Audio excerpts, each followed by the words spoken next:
Hello, welcome to everyone here joining us in person at 180 Maiden Lane, as well as the folks joining on the live stream. This is Studio Demo. Nice.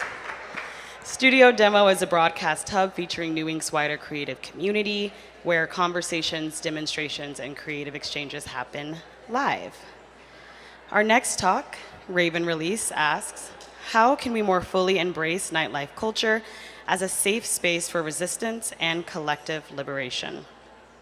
In this sobering discussion, Rave and Release, journalist Emily Witt and Michelle Lhooq will talk about some of the emerging hopes around how New York City's underground communities and clubs might be augmented into spaces of resistance, escape, and catharsis. Emily Witt has been a staff writer at The New Yorker since 2018. She has covered breaking news and politics from around the country and has written about culture, sexuality, drugs, and nightlife. Emily was a Fulbright scholar in Mozambique and is the author of the books Future Sex, Nollywood, The Making of a Film Empire, and Health and Safety, which won the Los Angeles Times Christopher Isherwood Prize for autobiographical prose. Absolutely, yes. Joining her is Michelle Lhooq, who is a writer who, by some combination of tenacity and youthful stupidity, decided to make a career out of being really, really good at partying. Born in Singapore, an anti-hedonic country that William Gibson famously called Disneyland with the death penalty, and growing up under its extreme restrictions on assorted freedoms, this made her obsessed with drugs and nightlife like a bad kink. These days, like every romantic turned cynic, she prefers complaining loudly about the vanities of the rave scene, although when she is in a good mood, she also sometimes throws cannabis and psychedelic parties in Los Angeles, where she currently lives. She has a newsletter called Rave New World, a book called Weed, and bylines in The Guardian, New York Magazine, GQ, and beyond. You can go to demofestival.org to learn more about both of them, but they are here today, so please join me in welcoming them to the stage. Emily and Michelle.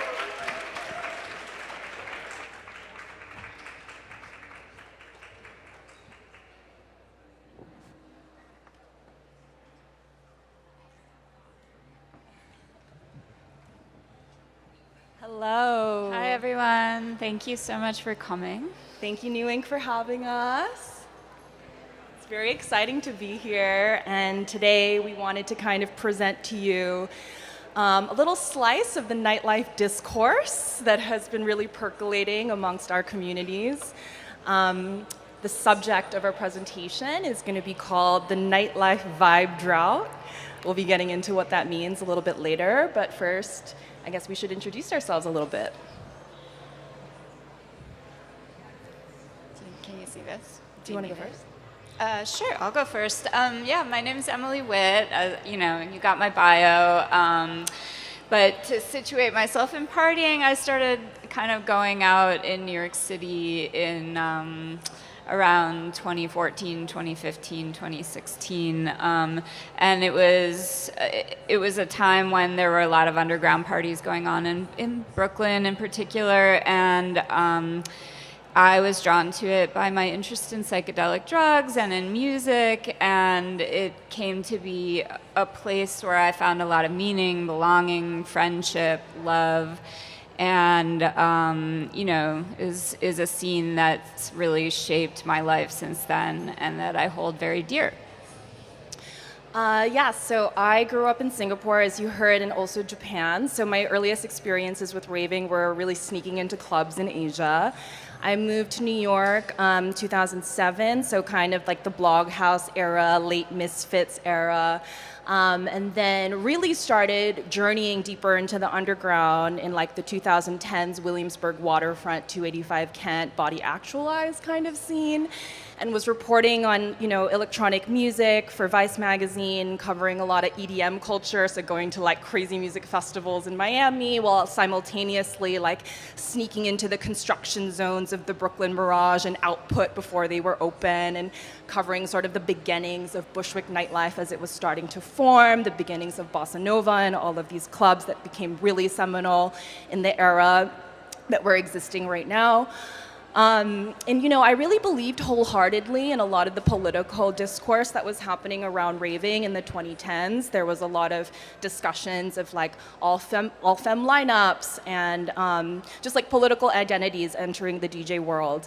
And then I would say that during the pandemic with BLM and sort of my first real taste of potential revolution in America, I became very disillusioned. I felt like rave culture was not really rising to the occasion. There was a lot of, you know, I thought very silly discourse around like canceling each other for partying during the pandemic instead of kind of focusing on the larger picture and the real enemy that was going on.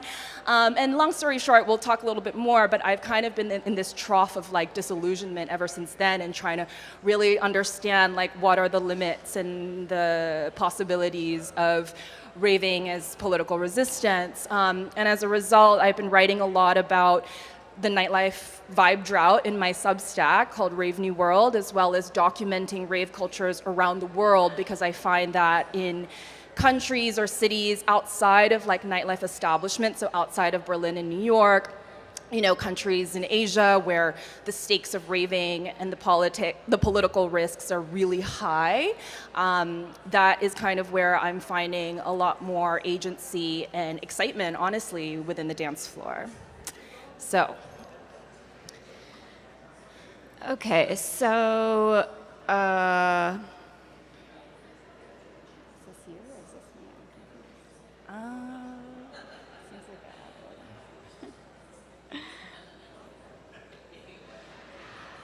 Sorry.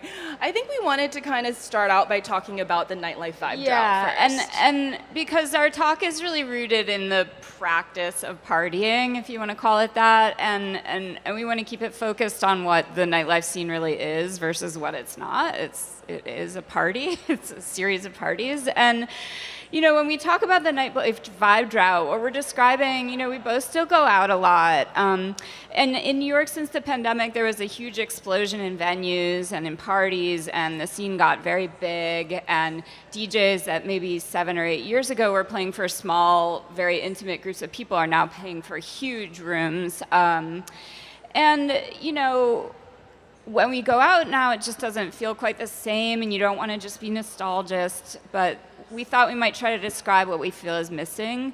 So just as like one example, I went to Wire Festival a few weeks ago, which I had a lot of fun at. It was a very fun party with good energy. The people were there to have fun. And yet I was really feeling what I kind of missed about the old days. And, you know, we joke amongst ourselves, we have a group chat like about like when you go to a hot topic rave where like it looks like a rave and people are wearing their rave costumes, but like it feels like a little bit like the mall punk scene, like it's a little bit ersatz and a little bit performed. You know, I really noticed at this party the presence of security, and a major difference that we talk about between kind of a real underground scene and what we experienced there was that in an underground scene, you usually kind of know everybody. You know the security, you know the people at the bar, you know the people doing the lighting, you know the people making the music, and you know the people making the party. And they often play, you know, the artists are also security and all the way around. And it's just very different when you're in a place where a person one night is doing security for a big pop star, and then the next night is doing, and they don't really care what, you know, the party is, and they don't know you and you don't know them. So, you know, and there was like a drone taking footage at the outdoor stage and an Instagram zone where everybody was kind of taking photos. And, you know, I think ultimately this wasn't a place you would want to have a psychedelic experience because of this kind of like sense of like these kind of walls that were there, interpersonal barriers. And, you know, yeah, I think a friend of ours, Nick Bazzano, has been talking recently like about how the Frankfurt School, you know, critics wrote that our leisure mimics our forms of abjection. And when you're there and you have this, and the drone is there, and you get this kind of TSA security, and a lot of people are posting on social media, it does feel like it's just mimicking the broader world and not creating its own space. Yeah, I wanted to take some shots at Big Daddy's house, aka Berghain. I'm sure a lot of y'all are Berghain heads out there, and you know, I know there are many moments of anarchic freedom and fun to still be had in that club, but I think Berghain is the perfect example of like what we're trying to get at and what's happening to nightlife right now. So this Berghain, for whoever here might not know, is this club in Berlin that's sort of like the highest temple of hedonism. And you know, it kind of came about post-wall, and it represented a lot of the extreme possibilities of post-wall freedom. And you know, people still say that like going to Berghain feels like a spa for the soul. You emerge from it feeling really refreshed and rejuvenated. But at the same time, I've been calling Berghain Techno Disneyland, because I think that a lot of what the club culture has come to represent is this sort of self-serious parody or performance or even simulation of what it used to be. What do I mean by that? I think that a lot of the culture that kind of developed organically over its first few years or decade has become sort of like codified and become like a set of rules and regulations that people have like memed to death, and also become very regimented. Like if you go online, you can find all these TikTok guides and Reddit guides telling people exactly what to wear, down to like what kind of facial expression you should put on your face to like confront the bouncers so you can get in. And it's almost like a fucking joke. I mean, it is a fucking joke. You know what I'm saying? Like, this is not how to behave when you go to a club. A club is not about conformity, it's about fucking with the rules. So the fact that it becomes so regimented, it makes Berghain become Berghain. And when you go to Berghain these days, there's this like meta level of performativity that's happening where everyone seems to be hyper aware that they're at Berghain and seems to be performing the act of Berghain rather than just like fully embodying the experience. And so, you know, I think that something that happened recently is that a lot of DJs and ravers have started to kind of boycott the club because it refuses to kind of speak up about Gaza. But at the same time, a lot of DJs that honestly have built their careers on political identity are still playing at the club. And so I think that creates this kind of confusion where, you know, both like the clubs and as well as the scenes, countercultural cosplay is being kind of laid bare, and it's this masks off moment where like, okay, this is a real situation that's happening, and like neither the club nor a lot of the leading DJs of the scene are really like willing to take a stand because of the financial risks that they would have to endure. So, you know, I think that unfortunately, this is a symptom of what's happening all over the underground. And so when I say underground, I think that one of the biggest problems that we're facing right now is that the underground is extremely hard to locate. Like, what is the underground right now in 2025 anyway? Like, the boundary between underground and mainstream is completely blurred. And I think, you know, in the 2010s, when I was like starting my career as a rave journalist, it was so easy to point at EDM and be like, they're the enemy, like they're cheesy, like they're the ones like they're commercialized, like fuck Avicii or whatever, you know. But now the EDM children are listening to fast techno. Horsey Girl is like playing Insomniac parties. This is, sorry, getting a little bit industry, but you know, pop stars that a lot of people think are cool, like Charlie XCX and FKA Twigs, are co-opting the raves into their music videos. And so the underground got basically algorithmically exploited, and signifiers like the fashion of raving are all over social media. And I think that, you know, underground scenes used to emerge within like specific times and places as reactions to like social conditions. And what's happening now is that the signifiers of the underground are still existing and floating around, but they've been stripped of their meaning. And so it becomes kind of meaningless and, like I said, confusing. So now we want to say, why bother raving?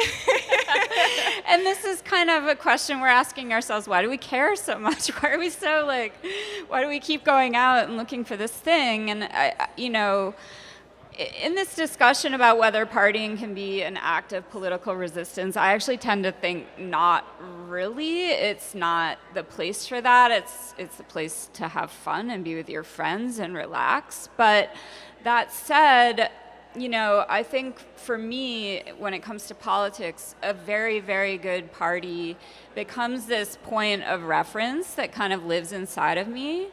and that, you have a thing that you experience directly that you can compare these kind of like fake advertising versions of out in the world. And, the people that you see there, some of them are, their identities are embattled and they're under threat, and you have a sense of who they are and why you love them, and what it is that you care about, and what it is that it's a place to kind of stand and fight from, I think.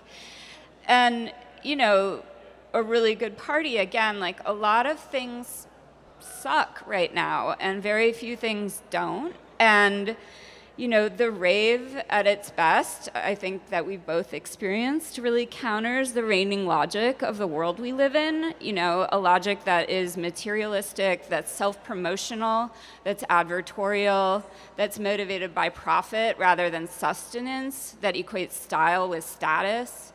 And we need places that challenge that logic, or some of us will literally lose our minds. And, we're both believers in hedonism, but then there are times when you need discipline and determination. And, as our politics are becoming increasingly authoritarian,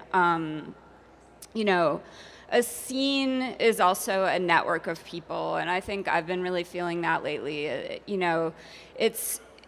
It's a group of people who, in building up a party scene, have actually taught themselves how to circumnavigate petty regulation, form networks of distribution of things and substances, communicate off of social media in a way that can be kind of secret. And we know how to stay hidden and also have a lot of fun. And so, that's a reason. I think all of these are reasons right now that the underground is we care, it matters to us, and it's worth protecting. It was built up over generations, and we don't want to just say goodbye to it.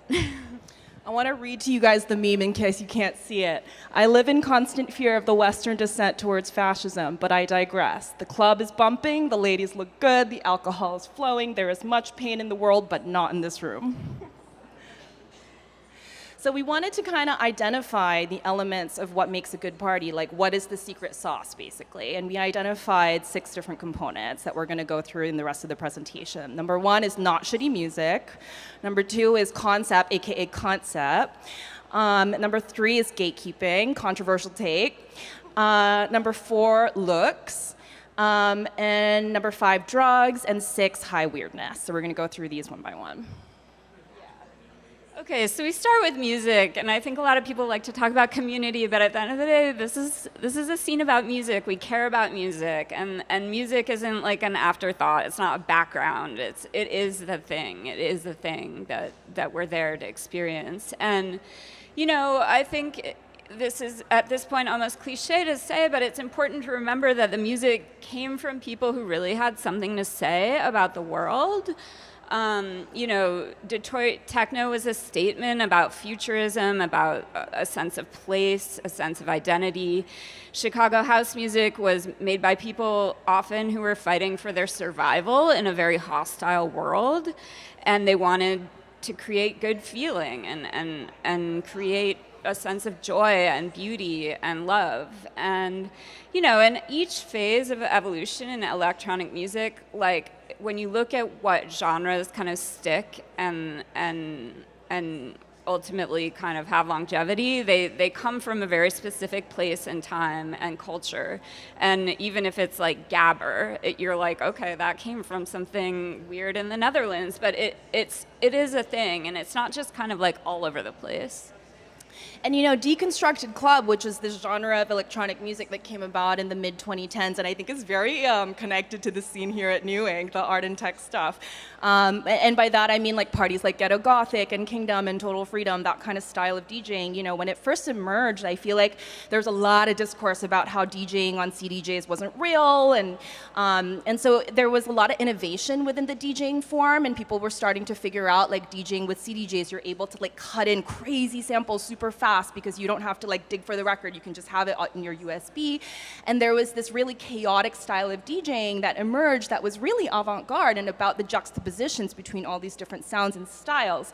But then as it kind of evolved into 2020, like it feels like a lot of DJs today, no shade, but you go to Bossa Nova and they're playing like fucking pop remixes of Katy Perry and Lady Gaga the whole fucking night. And it's like, okay, is this ironic? Like irony has become the dominant logic that it's kind of lost its bite. And so, you know, it's kind of, again, this is kind of emblematic, I think, of what's going on right now. Yeah, and that a DJ is the opposite of an algorithm. The DJ is a person of taste and knowledge and discernment and snobbery, maybe in some instances. And neither of us DJ, but you know, the sets that mean something to us, they're trying to tell a story. They're not just like a hodgepodge thrown at the wall of like a Fuji's remix here and then like a Tom's Diner remix here. It has to have something. You know, if you want to make a gimmick, you have to kind of earn your gimmick. And yeah, I think yeah, that's all that the music, like everything else at the party, is there to bring you out of the everyday and not put you farther into it, I think. Okay, let's do it. All right. So this is just, you know, this is electronic music. Raving has always had a relationship with future and with technology. And, you know, there was always this saying at the party, like, the only trash here is you. Like, I think right now it's important to remember the only slop here is you. And as people use technology and AI is really making its way into our lives, that it's really important to ask yourself what the technology is using you for. And like I've just noticed lately in flyers and copies for flyers and other things, people clearly using ChatGPT. And, you know, I think, yeah, my point with this is just like, at a good party, everything matters. Everything is considered. The copy on the flyer, the graphic design on the flyer, you know, the social media posts, the lighting, the way you design a room. You know, every detail matters. Otherwise, it's just a bunch of people in a room doing drugs and listening to loud music. And so I think, you know, it's important to remember right now that technology is there with promise, but it's also sometimes using us. And yeah, as you design a flyer or write copy for a party, think about it. Okay, so this is the controversial take, but we really feel like for the underground to continue to exist, we need to bring back gatekeeping. What does that mean exactly? It means crowd curation, which has always been part of nightlife, right? Back in the day, like during the analog days, it was the door bitch who would have a very crucial role in sort of selecting who can get in. And now I think that there are ways to continue to remain sort of hidden from the attention economy, because everything is about like exposure and attention and popularity now. So how can we actually sort of deplatform ourselves and go off social media and remain a little bit more secret and in the know? One thing that I find really kind of encouraging or a potential solution here is the idea of members-only clubs, which is, again, going back to the Paradise Garage days. Like, they would have membership cards, and Bossa Nova has the same thing. Bossa Nova is a bar in Bushwick. Yeah. Yeah, just that gatekeeping is sometimes there to keep people out. Sometimes it's there to protect what's fragile. And you know, there's a little bit of a sense right now, you know, someone in the audience said this to me, that, you know, we let a bunch of people in and they trash the place, and maybe it's time to think about, you know, like, yeah, be a little protective. And you know, when we say like be exclusive, we don't mean like be snobby. We actually want to see more diversity on the dance floor in terms of intergenerational partying as well. We think that one of the biggest problems is that a lot of the newcomers in raving have been kind of cut off by, I guess, like the pandemic, the way that it sort of like bifurcated culture in the before and after. And there aren't as many rave elders around to kind of pass down the inherited wisdom and the ethos of raving to the new generation. So That's important in the curation. Okay, so fashion, basically, when we talk about style. I mean, I feel like this has been discussed a lot, so we don't need to spend too much time on it, but like fashion is no longer a sign of subcultural belonging, right? Like there's this, I guess like I call it the Balenciaga effect on techno. Literally Balenciaga made this shirt. I love techno. It's fucking hideous. I can't believe it. But like, you know, like the style of raving has become so trendy that when you walk down the street, you see all these people wearing rave fashion. When I moved to LA, I started going to raves and like talking to these really hot like club kids in Hollywood, thinking that they could be my friends because we would share some kind of countercultural affinity. And then the more I got to know them, I'm like, no, these people are really vapid. They just dress like ravers because that's the thing right now. So it's confusing. And I think that when you look at, you know, IG stories or boiler room streams, they all look like fucking advertisements right now, or music videos. And part of the problem is that Instagram has created this culture where DJs really are booked based on the number of followers that they have, and so they curate their performances to really be oriented towards attracting online attention. And you know, it's become like a meme, like all these DJs performing on their stories, like doing all the like hand gestures and the perfect pouts, and it all just feels way too curated. And I think that fashion at its heart, it's been so important to the self-expression of raving, but at this point, like it's become like enshittified. It's become like the Shine effect, the Temu effect on techno. Like everybody kind of looks like the part, but it's like the shittier version of what used to be. Yeah, so, you know, raving is a psychedelic tradition. It's not ahistorical. It brought in strands of Afrofuturism, of deadhead culture, merry pranksterism. You know, there's a lot of psychedelic traditions that find their way into it. And, you know, yeah, that's to start. Yeah, and I think when it comes to drugs, like this is something I think about a lot. There was this former belief in the 70s, let's say, that taking drugs was inherently liberatory, and that if you dosed the world, it would prompt some kind of consciousness revolution, and we would all become free. And I think that what's happened under the age of like Elon Musk taking ketamine and the corporatization/legalization of psychedelics and cannabis is we've realized it doesn't work. All these CEOs are taking ketamine and they're actually becoming even more right-wing, you know what I mean? So it's not working. And you know, Emily said the other day, which I thought was so right, like our generation has been so primed to mystify drugs that now with this sort of disillusionment, we're seeing how drugs are totally becoming demystified, and it's like, okay, well, where do we go from here? Yeah, and you know, we don't really know what to say except that we're believers in the kind of potential of psychedelia. And again, it's kind of like when you choose to party, do you want to act like Elon Musk or do you want to act like Sun Ra or something? like choose your poison and choose how you think about it and the intention that you go into it with, I think. So lastly, just to wrap it up.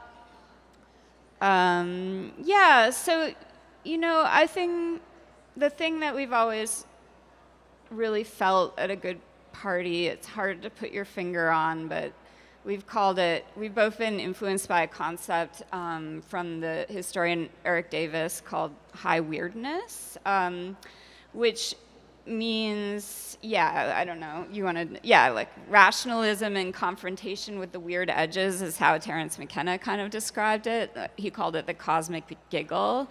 And it's the idea that you're going to a party, you're going to get weird.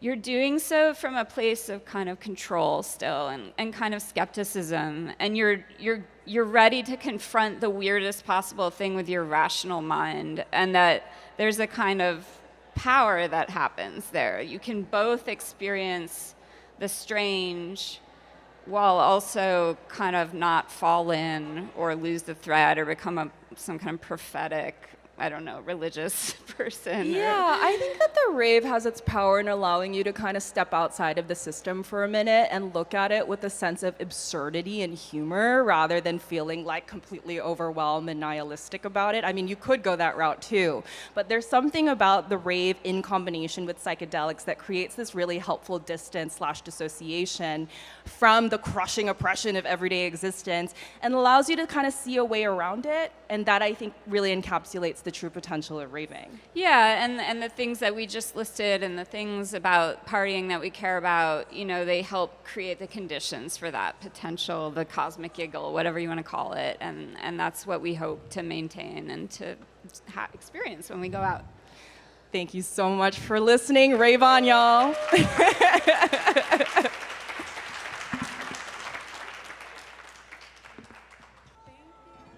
Can give them another round of applause.